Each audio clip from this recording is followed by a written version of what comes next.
ఏమైంది? ఎంతసేపు లేట్ అవుతుంది పా. వస్తాను 2 నిమిషాలు పా. నీకు వేరే డ్రెస్సులే లేవా? బీరోలో గన్నిగనం డ్రెస్సులు ఉన్నాయి. మా ఇంటికి పోదామంటే ఎప్పుడు ఇదే డ్రెస్ వేసుకొని వస్తావు? ఈ డ్రెస్కి ఏమైంది? మొన్న మా అమ్మ అంటాంది, బిడ్డ అల్లునికి వేరే డ్రెస్సులు లేవా, ఎప్పుడు చూసినా మన ఇంటికి వస్తాయి ఇదే డ్రెస్ వేసుకొని వస్తాడు. అవునా? సరేపా, ఇప్పుడు నేను అడుగుతా అత్తమ్మను. ఏమని అడుగుతావు?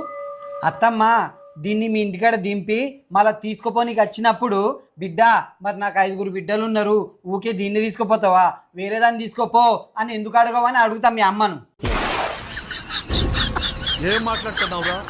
నరాలు కట్ అయిపోయింది. నేను మీ ఇంటికి ఖర్చులు ఎక్కువ అంటే మళ్ళీ దాంట్లో ఈ డ్రెస్ వేసుకొచ్చిళ్ళు, ఆ డ్రెస్ వేసుకొచ్చిళ్ళు, అసలు డ్రెస్లే ఉన్నాయా లేవా?